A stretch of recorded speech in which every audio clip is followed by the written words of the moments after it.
All right, what's going on, winners? Hey, Coach JC here, and I want to welcome you to another episode of the Win All Day podcast show. I am super stoked to have a new friend in the building, and I'm going to get into introducing him in just a moment, but I'm bringing him on the screen now just so you can see this is our guest, and we'll get to introduce him in just a moment. But before we do, if you are a frequent listener, you know we like to kick every podcast off with our Win All Day winning confession. We believe there's power in your words, and so if you are listening, if you are watching, wherever you are tuning in from today, I'm just going to ask that you repeat after me. Today is my day. Nothing will get in my way of me being the best version of me.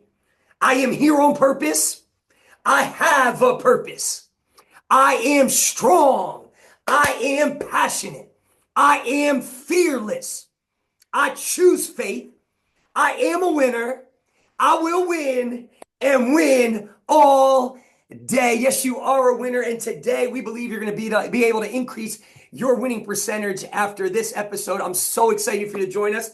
And without further ado, I'm bringing my guest on. This is Mr. Paul Hutchinson. Paul, how are you, my friend? I'm so good, JC. It's great to see you. It's great to see you. I'm super excited and stoked to have you. And what I would like to do is just give a quick introduction and let everybody know, listening or watching, who is joining us today. This is Mr. Paul Hutchinson, an entrepreneur, humanitarian, and author of The Sound of Freedom. You guys may have heard of the movie. All right.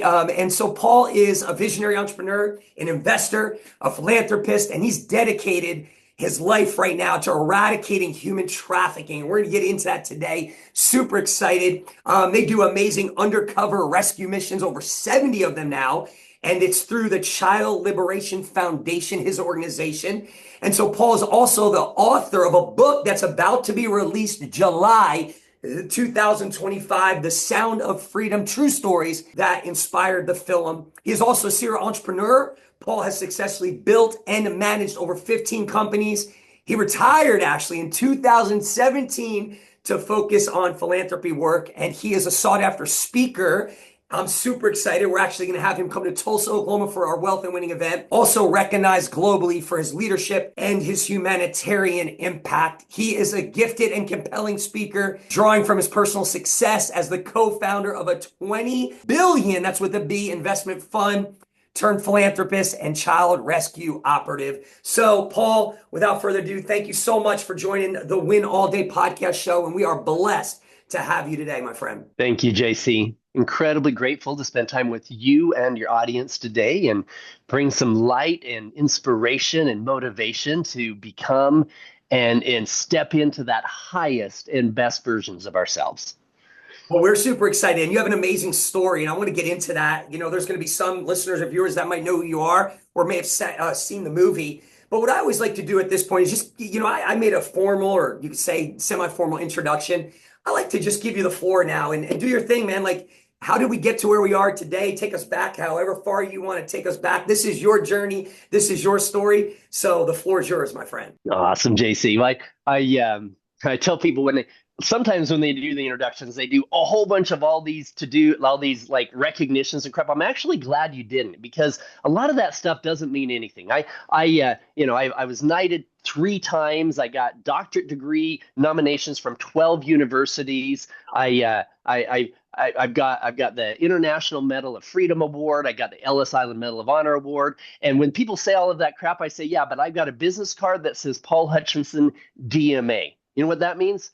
Doesn't mean anything, because all of that other stuff doesn't mean anything. It's how you show up every day in your interpersonal relationships with your family, with God, etc. That's what really matters. All the titles are about as valuable when you die as your money. And so finding ways to truly add value to other people's lives is really where the light is. That's where the recognition is, not all of those sir, night, all this other crap. And so anyway, my journey, I'll just kind of start in my teenage years. I wanted to be a doctor. I wanted to be a pediatric cardiologist, not just a regular doctor, but a heart doctor. Not a regular heart doctor, but one that operated on children. And I also in high school was the president of something called the peer leadership team, which helped children, peers at that time, our age, overcome child abuse issues and addictions, things like that. We were trained as peer counselors, and I realized at that point that a huge percentage of kids who were dealing with anxiety and depression and PTSD and addictions and other trauma, a lot of that stuff came from challenges in the home. And we'll talk about that a little bit later about what a huge percentage of people have dealt with severe childhood trauma, and a lot of it is the trauma that we don't even like to talk about or think about, and but it's pervasive, and it's something that it's important for us to understand so that we can stand up together and say, not on our watch. This is not going to happen. Just like in the movie Sound of Freedom, where we had Jim Caviezel say, God's children are not for sale. Not only is it the case when it comes to trafficked children, but God's children should not have to go through the trauma that so many of us do in our childhood. So I want to talk about what that healing looks like, what liberating humanity looks like, what shedding ourselves from all of that toxic energy looks like, et cetera. So fast forward, I wanted to be a doctor. I got in a major car accident two months before I took the MCAT, and I severed the tendons in my hand, and I didn't know. They didn't know if I'd have the dexterity to be a surgeon, et cetera. They said you can be a regular doctor, and I said, well, I don't want to be a regular anything. That's why I want to be a surgeon, a heart surgeon, kids, et cetera. I said, if I'm gonna be a garbage man, if that's my destiny is to be a garbage man, I'm gonna own the dump. Right. That's just kind of how I think. Right. I'm going big. We've got this one chance here to go big, and so so I decided to change my major to business and finance, and ended up doing pretty well. I started a company similar to what I did in high school. I started a company that helped people with anxiety, depression, PTSD, addictions, childhood trauma. We got to a point where we had 20,000 people a month 50,000, sorry, not 20, 50,000 people a month calling in off of an infomercial to get help. We had a cognitive restructuring program that helped them change the negative habit patterns of thought that were creating their anxiety, depression, et cetera, in the first place. And that was a very successful company. I had many hundreds of employees, sold that for $20 million Wow. at 29 years old. And now most of that was restricted stock in a pink sheet company, but I was rich on paper, and that made me super proud of myself, right? And sadly, that was what was important to me at the time. I started investing that money in real estate. Kind of got away from my passion of helping people when it came to anxiety, depression, addictions, etc., but still created what I call a win-win-win-win. In fact, a book that I'm working on now, that after The Sound of Freedom comes out later this year, I'll have a book coming out called Conscious Capitalism that talks about creating massive wealth from a place of pure compassion, where you don't have to live in a world of dog eat dog. You don't have to destroy everybody else to get ahead. And sadly, the understanding of wealth for most people is from a space of scarcity. That is something that limits our ability to succeed. God doesn't create a world where the only way that you can create wealth is by taking from others. No, you can, if you understand that we truly live in a world of abundance in every way, and you could create massive success for yourself, for your family, for your posterity, for generations to come, while doing good, then everything changes. The part of the problem is the very definition of economics. A lot of us were taught in high school that economics is the division of scarce resources, right? Which is a fallacy. There's enough resources on this earth that every one of us could have all the food we could ever eat, all the clothes we could ever wear, all the lifestyle we could dream of. But we think that we live in a world where the division of scarce resources defines economics. It's kind of like going back a couple thousand years, even 1,000 years. You go back before the mid 1500s. You ask an astrologer, you ask them what is the definition of astrology? They would say, well, we study how the sun and the planets and the stars revolve around the earth. literally their definition of what they did precluded them from understanding the truth that the earth wasn't the center of the universe. Today, the definition of economics, the division of scarce resources, precludes people from understanding the truth that we don't live in a world of scarcity. And so that was a key point as I was building my companies, is understanding that indeed we could create massive wealth while creating massive good. In fact, the company that I started as an investment fund, John Pennington and I started a company called Bridge Loan Capital, which morphed into Bridge Investment Group. I retired at about $20 billion in assets under management. That company today now has gone public. It's over 48, almost 50 billion in assets under management. We had 4,000 employees when I retired.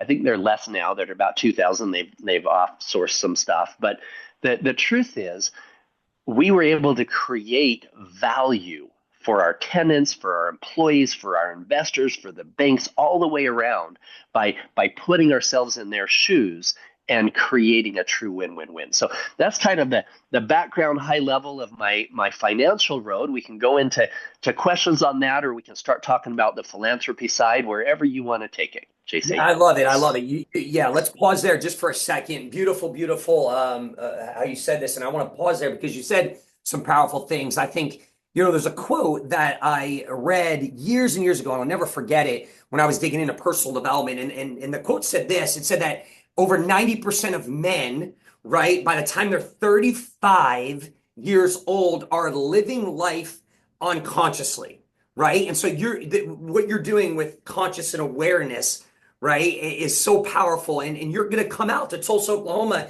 and we're going to have you speak about this, which is powerful, at our Wealth and Winning experience.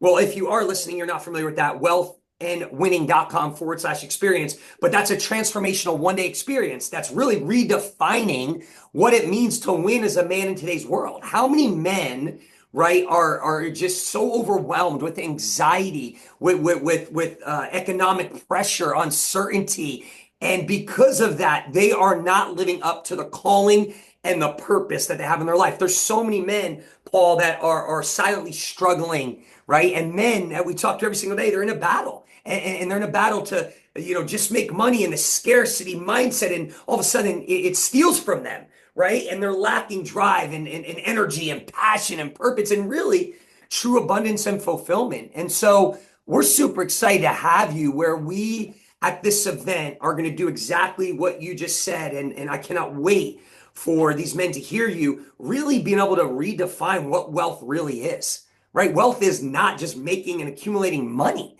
right? And so I'm excited about that. I think it's super powerful. But I do want to pause there, because I interviewed not too long ago Dr. Caroline Leaf. She's absolutely amazing. And she was on our podcast, and she's one of the top in the world when it comes to the psychology and trauma for kids.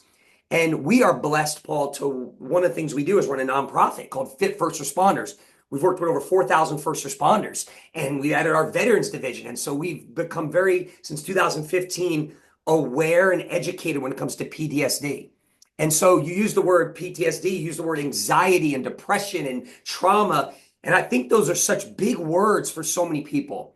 And PTSD isn't just about, what happened to someone, right? It's about what the nervous system decided it had to do to survive at that time, right? And then anxiety and depression, they're often they're not even they're not even the root of the problem, but it's how the body and the mind's natural responses to this overwhelming situation of pain is processed. And so I want you to just talk about that for a second. I mean, you're going in and you're seeing some really traumatic situations, obviously, with what you're doing in these rescue missions. But even let's take it personal first, right? Let's not even go to what you're doing for other people. True healing begins when we stop asking what's wrong with me, right? And we start asking what happened to me, and we go to this place to heal. So do you have a personal story where maybe you had to go through some healing, and you had to do certain things from trauma or PTSD or anxiety or depression? Can we speak to that for a moment if you have a story? Absolutely. Absolutely. In fact, It's important to understand that, and you touched on this already, that literally for all of us, 90 to 95% of your day is run by your subconscious mind. And that subconscious mind remembers everything. Your subconscious mind remembers how many red lights you have stopped at your entire life, right? It remembers everything, everything. And it also remembers every word, every action that happened to you as a child. Now, our brain is in a state of what we call neuroplasticity, especially when we're young. So between the ages of 0 to 7 years old, that hyper neuroplasticity allows us to learn 2 or 3 languages at the same time. It's very, very impressionable. Impressionable meaning a lot of this stuff is being deposited in our subconscious mind. And again, our subconscious mind is what drives the most of our life. Now, later in life, to put something in our subconscious is going to take at least 21 days to create a new habit, right? So when you're driving your car, your conscious mind isn't driving, your subconscious mind is driving because you've spent at least 21 days hitting the brake, hitting the gas, so your subconscious mind is taken over, right? So our conscious can deal with some other things. That's a valuable tool. The challenge is when we go through challenging situations. Let's say that your uncle did something to you at 4 years old. Sometimes that stuff gets so buried that consciously you don't even remember it. Your subconscious mind does, and it's going to come out in fear, anxiety, depression, addictions. Guys, here's the thing. 1 out of every 5 of us men have been a victim of sexual abuse at some time in our life. 1/4 of those who have been through that, it happened under the age of 10 years old in their own homes, right? And so most men are like, oh, well, I don't want to talk about that thing that happened to me at 8 because, with my uncle, that was because if I talk about it, it'll make me less of a man. No, it won't. You were 8. That was a horrific thing that happened to you from somebody that was carrying a lot of pain. And the simple act of talking about it, of releasing it, of sharing it with your spouse or somebody else and saying, you know what, this is a heavy thing that I've never talked about before, doesn't mean you're going to become a monster. Now, here's the thing. If you hold on to it, yes, it does have a chance. You holding on to that, there is a percentage of people who have been through that trauma that pass that trauma on. 70% of incarcerated felons remember having that kind of trauma as children, right? And so, but talking about it, getting it out, and getting some help for it, take the chances of passing it on way, way, way down. And how do we pass it on? Sometimes we pass it on in the form of anger issues or addictions that break up our relationships, or sometimes physical, verbal, or even other types of abuse to children. And in those cases, indeed, that's generational trauma that's being passed down. And so it's incredibly important for us all to step forward and say, hey, you know what? We've all dealt with something. We're all holding some heavy crap. And sadly, some people never, the average age of somebody talking about that kind of trauma as a child, the average age is 52 years old. That's my age. I've raised my kids. I've built my career. And if you're holding on to that negativity that whole time, it's coming out. It's coming out in low self-esteem. It's coming out in anger issues. Guys are like, I don't know why I've got all of these addiction issues. Well, it might be unhealed trauma. And there are a lot of different ways to get around that. I teach breath work and meditation that is really powerful, deep healing. See, most of us, especially those listening here today, most of us pray, and prayer is so incredibly important for connecting with God. However, most of us, our prayer is very one-sided. We look at meditation as an Eastern type of a thing. No, it's not. It's simply a way of having a two-sided conversation. Instead of just, hey, God, thanks for this, sorry about this, praise you, amen. Boom. What about what God has to say? What about taking some time to quiet our mind, listen into our place of our heart, and receive divine guidance in everything in our life? In fact, an incredibly powerful story. I'm writing another book that's going to take another year plus to finish, called Are You Listening? I've got it with my hand on my heart. Not are you listening with my hand on my ear, but are you listening with your hand on your heart? And I talk about how every single one of the rescue missions, it wasn't logic and protocol. I truly believe that we were being led to the places that the children were being kept, to the things that we needed to do to keep our children, our team safe, etc. And a lot of that came from, and this is a multiplier you can use in your company, in your life, in your business, in your everything in your life, is learning how to tune in and listen. I had a meeting in my early 20s. This was over 30 years ago. Met a guy by the name of Jerry Prine. Jerry was the inventor of a whole bunch of medical life-saving devices. Jerry was the inventor of a whole bunch of other things. However, Jerry couldn't read or write. He had a third grade education, never graduated from elementary school. He was absolutely the inventor of the voice recognition software that IBM used to first start the Siri, that you talk to your phone. All of this stuff came from things he invented. Yet he didn't have the education that you and I had. And he was tested at the University of Utah as the highest IQ they had ever tested at the time, one of the highest IQs in the world. I went to lunch with him. I was 22 years old. And he said to me, Paul, he said, you could have an IQ over 200 if you wanted. And I said, no, I don't think so. I'm really not that smart. I worked hard for my grades. I didn't even get a scholarship. And I said, I don't think you can change your IQ. He goes, no. He said, the difference between me and you is that I listen better than you. And I said, you listen better than me? I touched my ear. He said, no, I listen better than you. And he touched his heart. He said, do you think that I'm the inventor of those medical devices? I said, you have the patents, right? He goes, yes, I do. I said, you're not the inventor? He goes, no, I'm not. I said, what? You stole them? He says, kind of. He said, Paul, how long has the universe been around? I said, millions of years. He said, billions upon billions of years. He said, those medical devices were invented billions of years ago.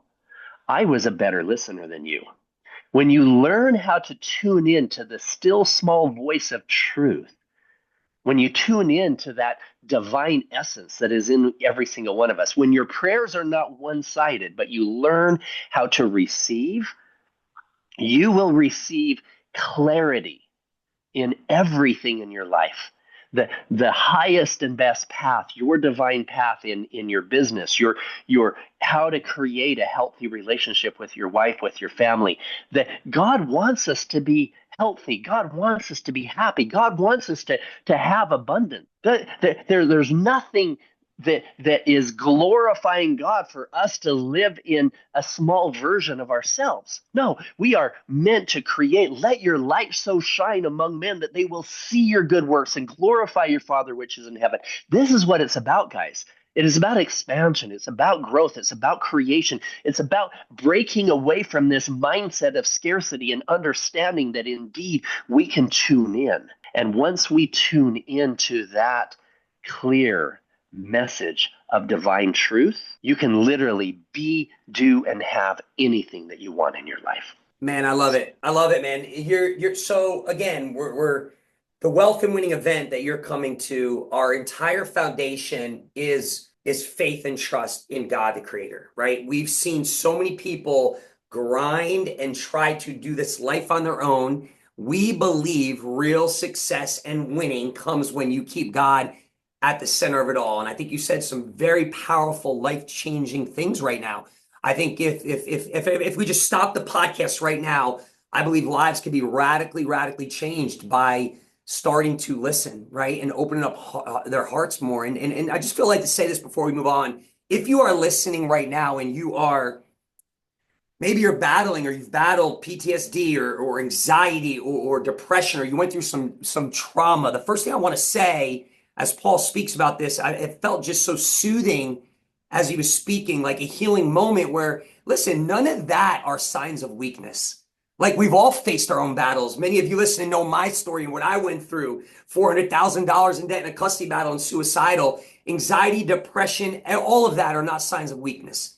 They are signs that your heart has fought battles too heavy to carry alone, right? That's part of life, but you were never meant to fight alone. And so many times, I think the person listening and the message I want you to hear today is your identity is not that anxiety, that depression, or whatever you went through the trauma. Your identity is not in your trauma.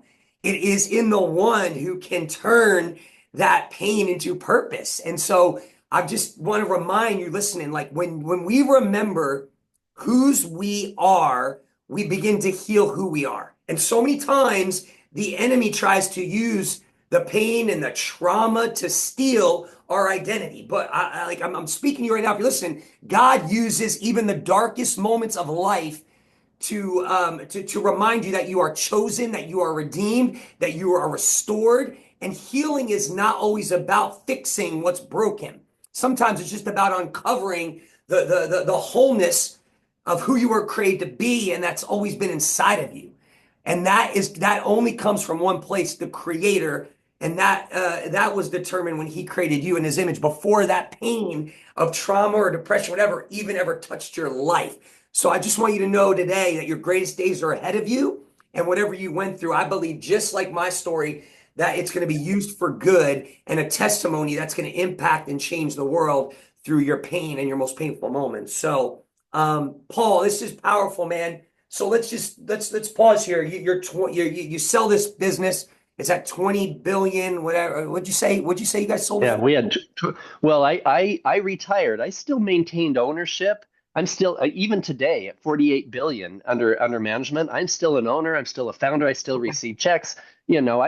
I just decided there was about 4,000 people who could run my company better than me, and I wanted to focus on philanthropy. So that was a transition. All right, so you walk away from an incredibly successful career, right? And you step into some of, if people saw the movie Sound of Freedom, um, you step into some of the darkest corners of the entire world on a mission to rescue children from child sex trafficking.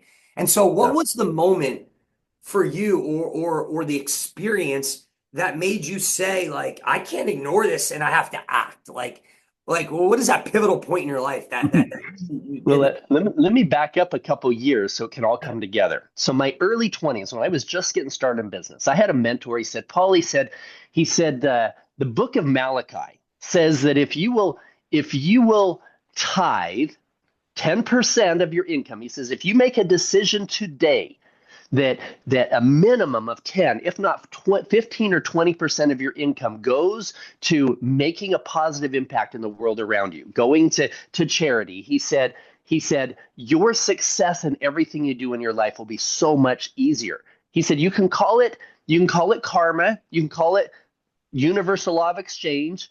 I call it God. You can call it whatever you want to. There's a higher power very interested in us doing good. And the success of my companies, how does somebody become, and I made that decision back then when I was earning $2,000 a month and I was broke. I told my mentor, I says, wait a minute, this is why I want to become successful, is I want to be successful so I can be charitable. He goes, no. He says, be charitable so you can be successful. He said it's a beautiful law. He says it's one of the only ones in the entire scripture that in the entire Bible that specifically has, you do this, you get financial return. It says the windows of heaven will open, that there will not be room enough to receive it. And so how does somebody, I made that decision back then, and I can pinpoint the successes of all of my growth of my company to that commitment that I made right there. How does somebody become a partner, let alone a founder of now a $48 billion investment fund? You're not a University of Utah dropout, right? That's what I am. The statistical probability of me being where I am is zero. I'm not a JD MBA from Harvard. I'm nothing, right? The only way that I can understand that success is that I made that promise to God in my early 20s, that I was going to be a good steward of every penny that came in, even when I was broke. And I proved myself with my one talent, right? I proved it with that one talent, and I was given so much more later. I didn't wait until I was given 100 talents. the parable in the Bible. I didn't wait until then before I started being charitable. I did good with my time. I did good with my money. I was proved myself that I was a good steward of those blessings early on, and massive success happened. I have one example. I had an opportunity to take a guy by the name of Glenn Beck to Thailand. He wanted to launch his anti-child trafficking campaign from Bangkok, Thailand. It was going to cost $100,000 to send Glenn and his team there. And at the time, that the foundation I was working with had a lot of grandmas that were donating $1 a month, $10 a month. And it was kind of sacred money, right? So I thought, you know what, I want to take 100 grand. So we decided I would fund it. And I put the 100 grand in. Me and my business partner, Don, we funded the $100,000 to flag him and his team because he had millions of followers, and we Yeah. knew that it would change their lives to see what we were seeing in there. Yeah. Well, on the way back home, so I write $100,000 check, right? On the way back home, as the plane touches down, and this is such an important principle. I realize that if I work really hard at my business goals, I have decent results because I work my butt off. But if I work really hard here and have a charitable heart, try to have a powerful, positive impact in the lives of others, then my business goals flourish. And the blessings never came from my own efforts. They always came from blessings from God every single time. So as my plane touched down in the US, boom, I get my voice, my signal back on my phone. I have two voicemail messages that popped up. One of them was from one of the owners of one of the largest hotel chains in the world. And he said, Paul, hey, I've been looking at your numbers. I want to put another $10 million into your senior housing investment fund. And the other was from the guy who managed the money for one of the largest gas station chains in the United States, with even a bigger number. And my income from those two voicemail messages that literally came from God, that I wasn't doing anything other than charity work, my income from those multiples exceeded what I had just put into making a difference in charity. It happens every time, guys. And so what had happened is I was doing all this charity work. I was still in my business. This is before I got into child trafficking. I get a phone call. This was 11 years ago. This is how I got into the anti-child trafficking work. This is where Sound of Freedom came from, all of this. My company is billions under management. Now, I'll be totally honest. At the time, I wasn't Paul Hutchinson. I was Paul effing Hutchinson, right? I had at one point I had two helicopters. Who does two helicopters? I had two helicopters. I had a plane. I have a house that had 10 bathrooms, 3 kitchens, 7 fireplaces. I had a basketball court in my basement. Now, on my basketball court in my basement, I also had a big stage with stripper poles on it. Okay. I had fallen away from my moral. I had become massively successful, Yeah. but I had fallen away from some of my moral principles, right? But I was still really charitable. So I get this call from our attorney general. He said, Paul, I know you've donated a lot of money to charity, uh, mostly child related charities. He said, I need to talk to you about something that's pretty dark. It's the fastest growing criminal enterprise in the world. And good people don't even know that it's happening. He's talking about human trafficking. And then he starts talking about child trafficking. I'm like, what? Like, why? I thought that slavery disappeared at the time of Abraham Lincoln. I couldn't imagine it happening in our world today. And then he told me about some agents who were in Cartagena, Colombia. These guys had identified about 20 children that needed to be rescued. He introduced me to one of these agents, and they needed like $50,000 to rescue these kids. And for me at the time, I was on the Make-A-Wish board of directors. It was a beautiful organization, helps kids with life-threatening illnesses. And for $10,000, I can send a little girl to Disneyland for a week with her family, which is important. She's struggling with cancer, and it's her dream. Well, for $50,000 here, we could pull 20 children out of hell, get them back to their families. So I'm like, yeah, I'll help make that happen. I'll help fund that. What do we need to do? And then a few weeks later, one of the operators called me, and he said, Paul, I'm here in Cartagena, Colombia. There's not just 20 children here. There's more than 50, and there's more than 100 children in other rings that are in these other cities that are all kind of tied together. He says, we can rescue all 100 children on the same day at the same time, but I need your help. And ego me is like, well, how much do you need? He's like, I need you. Can you be in Colombia in 2 days? I said, you need me? He said, yeah. He said, I have to have somebody who can negotiate a multi-million-dollar real estate transaction with the cartel, with the traffickers. He said that the head trafficker's got a piece of property he wants to develop into a child brothel resort. He needs a few $1 million to make it work. He believes he can make tens of millions of dollars a year in this hideous business selling his victims to wealthy Americans. And he said, we need you to come down and pretend like you're interested in funding his project under one condition. He has to have a party. He has to bring all of his existing inventory, quote, quote, to a party. And if you're satisfied, then you'll fund his project. That call changed my life. He knew more about my background than most people. I have a certain set of skills that makes me somewhat safe in a dangerous place. But more important than that, he needed somebody who could wear a $50,000 watch and negotiate a multi-million-dollar deal, which his Green Berets, Navy SEALs couldn't, because these guys would see through fake money all day long. And so that was the call that changed everything. And then if you have questions on that, or that I can go into depth about being there in that, and then what that led to with the other undercover work and leaving my job, etc.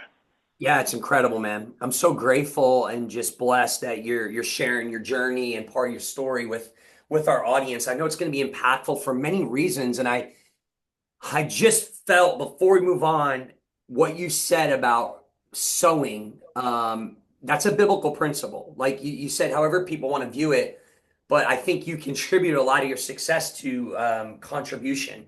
And I always say, like, I've lived my life like that. My mom taught us that, Paul, when we were growing up in the ghettos of Jersey, raised by a single mom. And my dad left when I was 8. It was me, my mom, and my sister. And I watched my mom give when we had nothing. And we would look at her and say, Mom, what are you doing?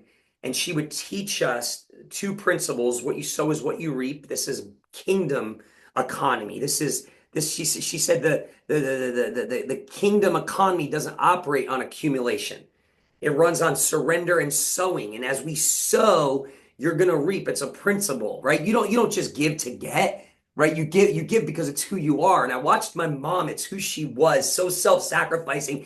But it's crazy the faith that instilled in me at a young age, where we saw God provide, and it was incredible. And so I think if you're listening today, that's something that could radically change your life. I have story after story. I know Paul has story after story of how we sowed in times maybe where we didn't even have it, right? He said, I had $2,000. I was still giving 10%, and I think the key here is you're not giving, you're investing, right? When you're sowing, you're planting, right? Exactly. You're saying, I'm expecting a harvest on my seed, right? And so many people in the world, they don't get that, maybe because it's about success, success, success. But I think that's when many of you listening right now will step into real purpose. When you realize life is not just about accumulating and acquiring, right? But it's about sowing and helping other people win. You'll always get more than you give. And so I think today, live from a place of serving. You live to give. I mean, Tony Robbins, was a mentor of mine, radically helped change my life in my lowest time. I never forget he said that. You live to give. And I'm like, my mom said the same thing. Like, this is crazy. And so we serve a God that's a God of abundance, right? A God of generosity. Let that become who you are, and know that there's no limitation on God, right? Every seed sown, I'm believing in your life right now, if you have that heart, you're going to reap. And I believe that's the instrumental part of many of you locking in and tuning in today. That might be where your transformation needs to happen. If you're expecting and you're needing something or wanting something in life, go give more of that. The world doesn't tell you that. The world defines success by what you build and who you become yourself, and take, take, take, take. But heaven defines it by what you give to others. And I think Paul, on this podcast today, his life proves that, right? Look where he's at today. When you sow, I think it opens up the floodgates of heaven, and God will be there to bless you with a life bigger than your own. And so I didn't want to leave that message, Paul. I think you said it in such an eloquent way, and I think it's powerful.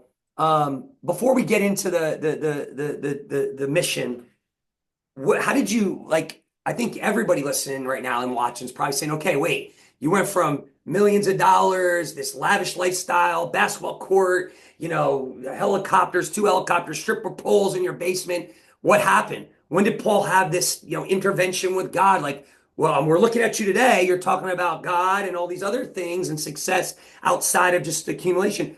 Was there a divine, like, what happened for you to go from that Paul? You said, I wasn't always this Paul. Was there something that went on in life that, Yeah, there's something that was completely life changing for me. Now, I grew up in a good home. I was taught good moral principles. But when you have that degree of success and you don't, and there was some traumas that I was dealing with. I had some family issues that were pretty traumatizing for me, and it led to some sexual addictions and things like this that were just unhealthy. So when I went on that first mission, I was still unhealthy. In fact, for the first year and a half, almost 2 years of undercover work, I was the traffickers worked really well with me because I was filled with greed and arrogance and lust. I wasn't doing anything illegal. I was helping children, but that arrogance, greed, and lust is pervasive in that world. That was what was consistent with the traffickers. That was consistent with the perpetrators, and I was blowing through undercover operators. I had Green Berets that 300 missions undercover, 300 missions in Afghanistan, already had PTSD, would come on one mission with me to help save kids, and seeing a menu with things that those victims would do was just their PTSD off the charts, and they couldn't handle anymore. So I thought, okay, I need to start figuring out how to bring back in what I taught in my early 20s with the anxiety, depression, etc. But I was out of alignment myself. And I had two of my operators call me, Jimmy and Andy. They called me together on the phone and they said, Paul, do you trust us? And I said, yeah, I trust you with my life. Literally, when we're out there, I'm in charge of talking. They're in charge of making sure I don't die. Right? They said, you need to come to this transformational healing experience with us. And I said, well, I don't need to heal. I'm Paul F. and Hutchinson. Everybody wants to be me. They're like, no, you're on your second marriage, headed for a divorce. Your kids don't talk to you.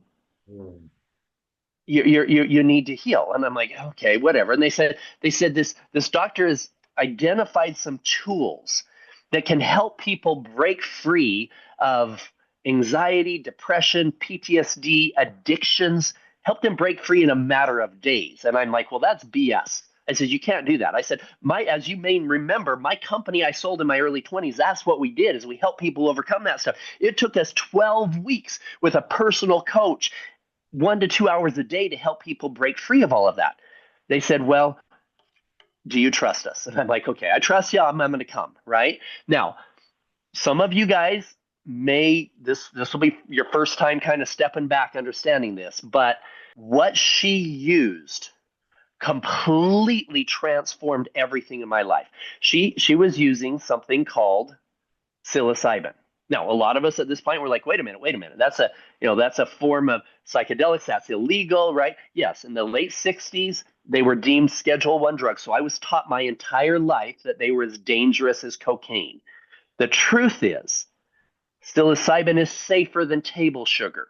There's never been a case of addiction, never been a case of overdose. However, I am not a fan whatsoever. In fact, I'm adamantly against recreational use of any drugs, whether your doctor gave it to you, whether it doesn't matter, any of them, right? However, remember how earlier in the podcast we talked about how when we were children, we were in a state of neuroplasticity, very, very impressionable. And then that kind of goes away in the rest of our life, and it takes 21 days to create a new habit.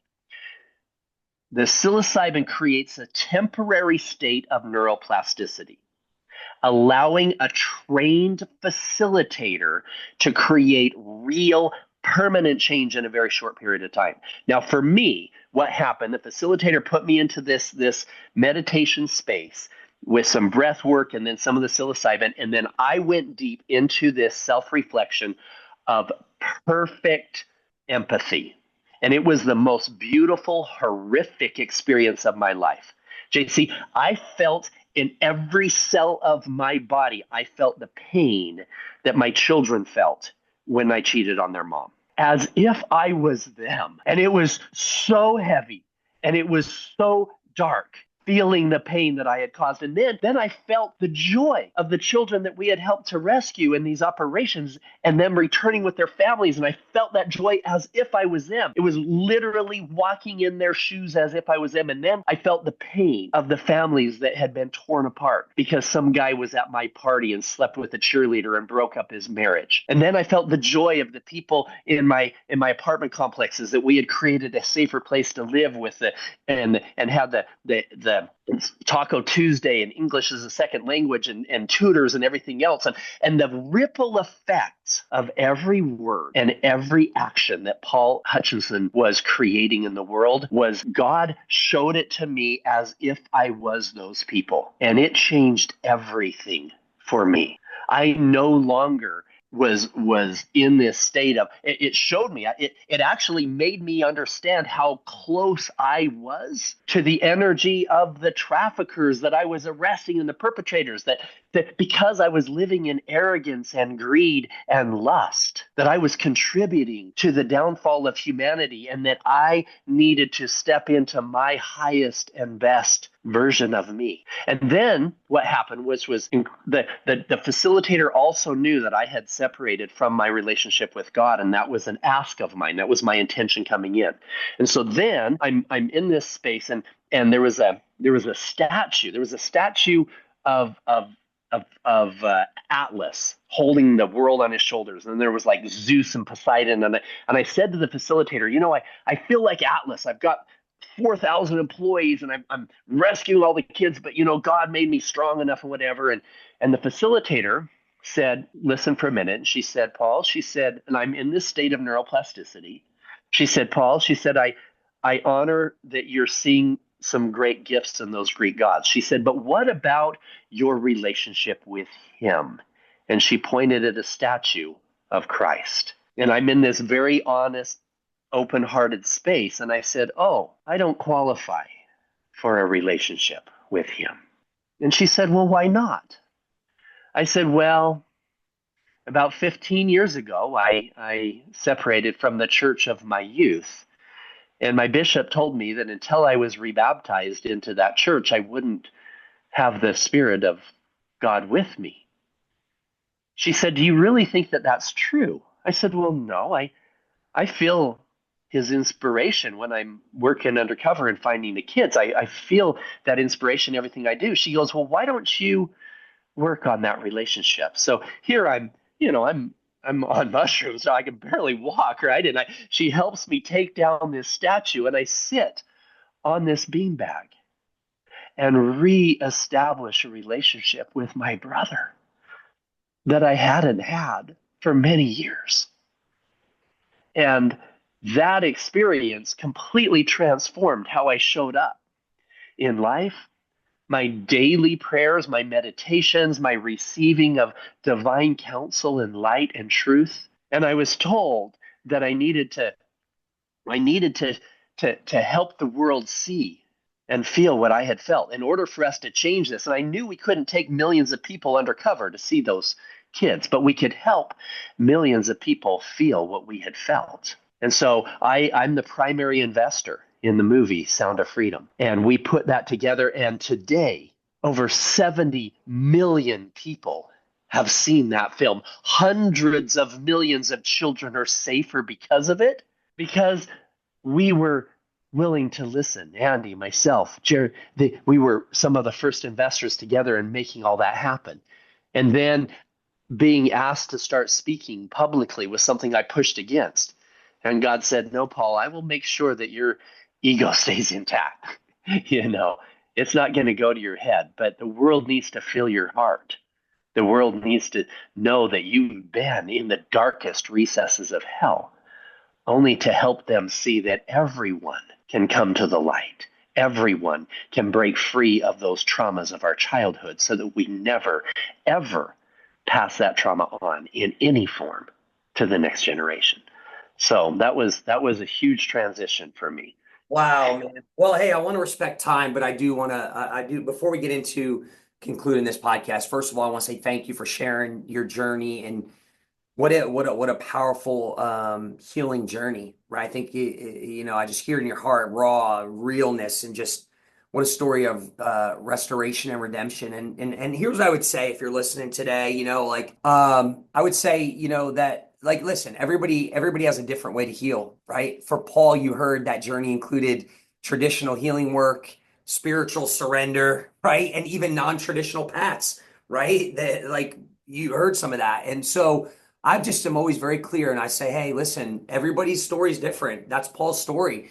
But here's what I know and what I believe that God can use anything, even the unexpected, right? And so Romans 8:28, I have that tattooed on my arm right here. It reminds us that God works all things together for good to those who love him, right? And so that means even your darkest moments. And then you look at the Bible again, Romans 12:2 says, be transformed by the renewal of your mind. And sometimes, guys, renewing your mind takes more than a Sunday sermon, right? It takes going to the root of your pain, breaking strongholds, and being willing to walk with God in the deepest places. And so I think Paul's story, to me, and I just want to say this if you're listening or watching, is a reminder that healing is available, number one.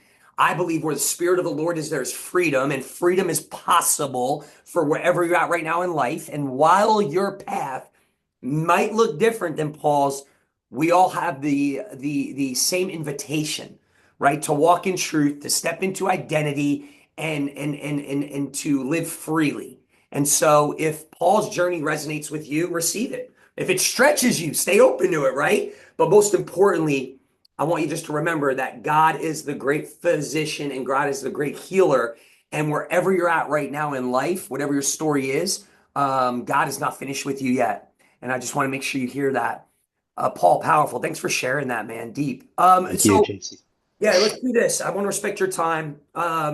Let's bring it home with some of the undercover stuff you did, and then about your book and the movie. And you've led over 70 undercover missions. I've had friends that actually have gone on these missions to rescue children from trafficking.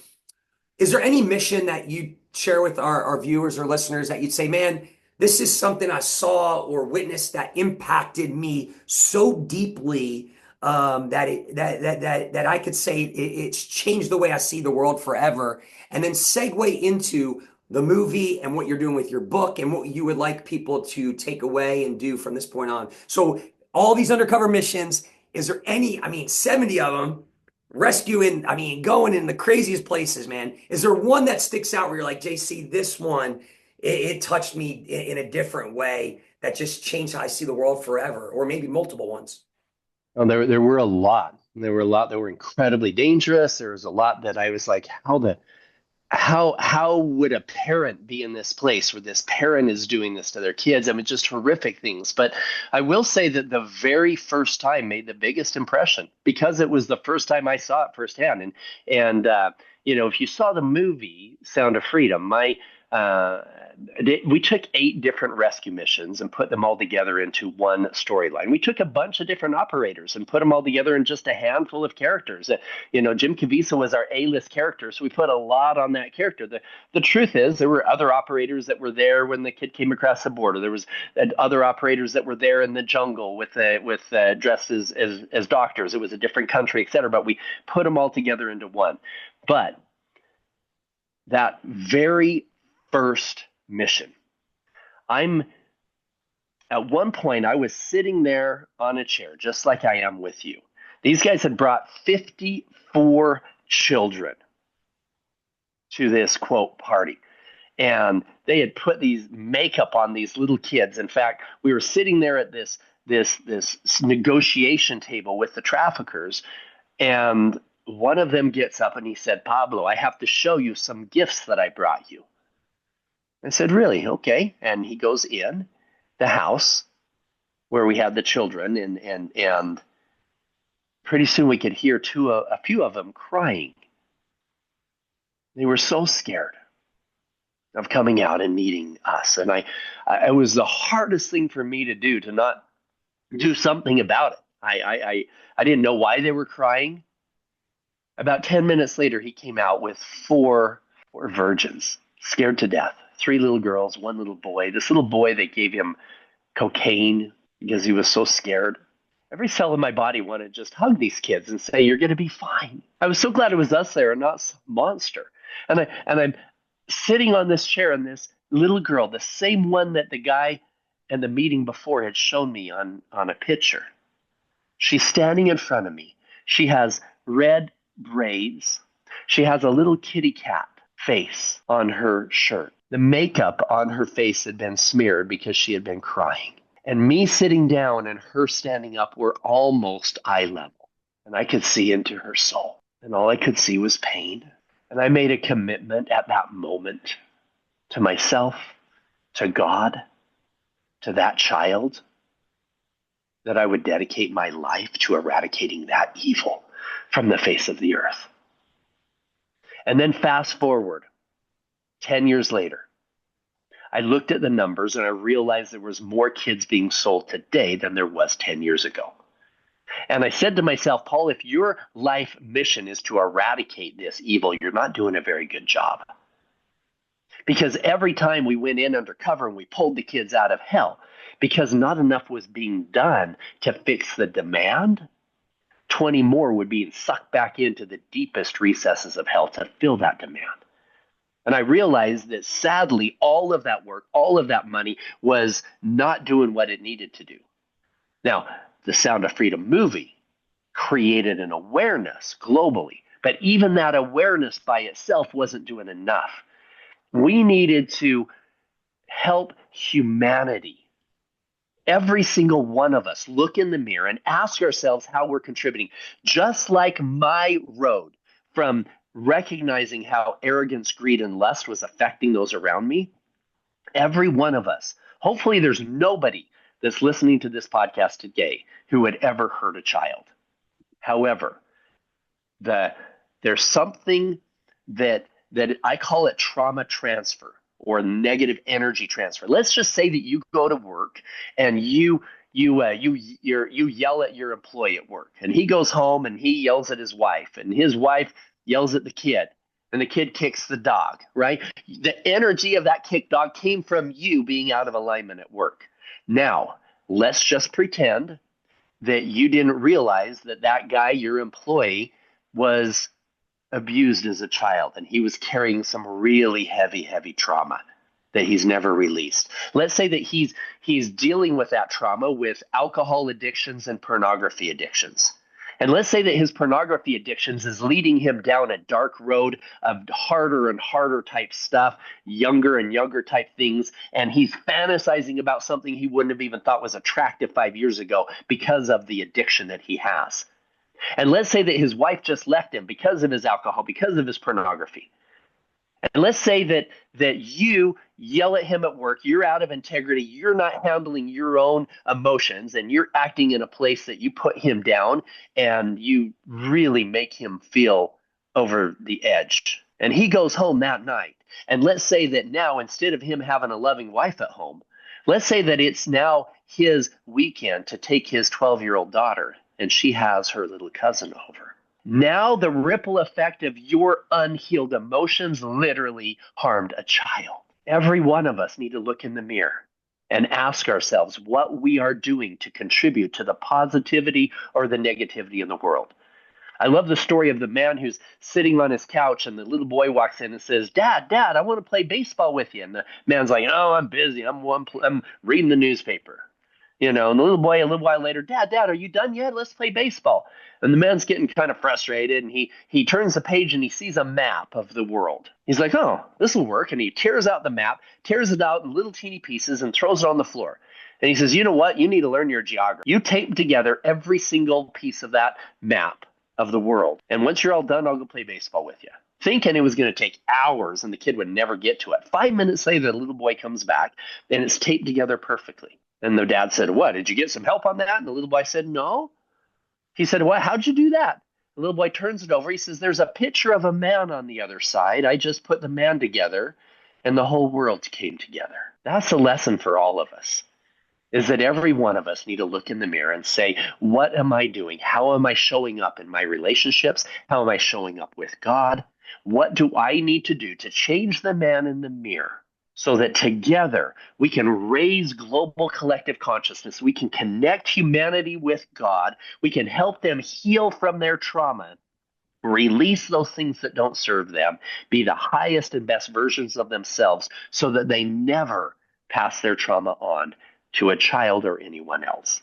So that was a huge transformation for me. I could talk for hours on the other missions and stuff, but as an overreaching understanding of my journey, that is that's why I started not just the Child Liberation Foundation. Your audience can go to childliberation.org and get from information on the Child Liberation Foundation. Through our foundations and others that I have helped to fund and start, over 7,000 children were rescued and back to their families. But our mission now is way bigger than the rescues. Like I said, not only the awareness side, we have certification programs, we're changing laws and policies. Millions of children are safer today because of our efforts that are beyond the rescue.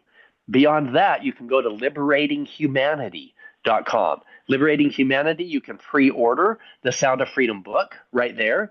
It's coming out July 29th. We're going to have some things on there. You can pre-order it at a discount as well. On Liberating Humanity, you can also get information on how to keep your children safe. You can get information about some of the retreats that we do, etc. All of that stuff, and ways that you can live the highest and best version of yourself. And so that's and I'm super excited to come and share with your audience in Tulsa, Oklahoma. So I will be there in person and so excited to share with everybody Yeah, else. we're excited to have you, and we believe you live to give. And this year we chose to partner with Paul and bring some more awareness for what he's doing through his nonprofit and helping him eradicate child sex trafficking. It's very close to our heart. We work with a local nonprofit as well, the Demand Project. So we're going to do our part. The Sound of Freedom film has inspired millions. You heard that. And we're believing, Paul, that the new book, The Sound of Freedom, true stories that inspired the film are going to inspire millions of people as well. And so let's end on this note today. I could talk to you all day, man, but I think we talk about winning, we talk about success, we talk about creating wealth, we talk about giving back. I think we all as men want to leave a legacy, right, and be remembered. And how do you want to be remembered, or how would you define what's true success and winning? Or how do you want to be remembered, Paul? Like what's that for you? If you were to say, JC, I'm thinking about it. This is what I want to be remembered at. This is the legacy I want to leave, or this is what really true success and winning is for me personally. What is that for you, Paul? It's interesting. When I first started public speaking, I would visualize having a standing ovation and all of this stuff. And I came to a realization through a lot of my inner work that the greatest impact I could have would be them not even remembering my name, but remembering how they felt and seeing God in them and connecting with God in their own way and directing their life for good. That's what it's about. I really don't need the world to remember Paul Hutchinson. When I leave your stage in Tulsa, I don't need everybody there saying, Paul, Paul, Paul. I need everybody there to look inside their hearts and see the divinity within, see that God spark within, and learn how to connect in a way that can help transform their life. In fact, it's interesting. People leave the movie Sound of Freedom, and they're like, "Oh, I want to do something. I want to help. Go rescue kids." Yeah. The worst thing you can do is go undercover to Mexico and to go try to rescue kids. You're going to get arrested. You're probably going to get shot. The best thing you can do is go home and hug your children and have a healthy conversation and relationship with them. In fact, the majority of children in the United States who are trafficked come from broken homes, runaways, a broken foster care program. So the best thing you can do as a father, as a mother, to keep your children safe is to keep your family together, to keep them together. So here's the crazy thing. The average family in the United States, the average couple has over a 50% chance of getting a divorce. 50%. What if I told you could do one thing, take you less than 5 minutes a day, that you could take that from 1 and 2, 50%, to more than 1 in 1,000 chances of breaking up your family. Would you want to know what that is? Most people would. Here's what's crazy. Pray together every single day. You don't have to have some, big ornate whatever. It can be super simple. Holding hands with your spouse, praying together every day takes it from 1 in 2 to 1 in 1,152. It's one of the most amazing studies I have ever seen. Simply turning to God together as a couple will take your chances of divorce from 50%, 1 in 2, to less than 1 in 1,000. So making that choice every day, if people leave anytime I speak, or when I'm gone, if they simply are turning to God and fixing their marriages, fixing their life, that by itself will be a success. I love it, man. Let's end on that note. Super, super blessed and honored to have you join us today. If you are listening, this is the Win All Day podcast, and we have the honor today to be joined by Paul Hutchinson. Paul, tell everybody one more time where they could find you, connect with your book being released, the nonprofit. Give that to them one more time for us, please, Paul.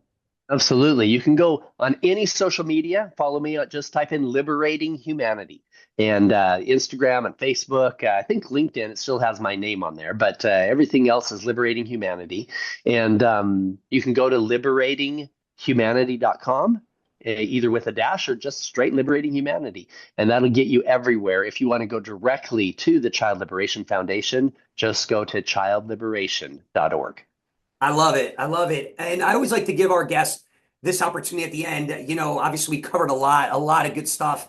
I believe that this podcast is going to impact people in a transformative way as they listen and they view it. But is there anything else, Paul, that you want to share from your heart that I did not ask you or we did not touch on? I always like to just give you that last and final. If there's anything you want to leave with the audience, this is your opportunity to do that, my friend.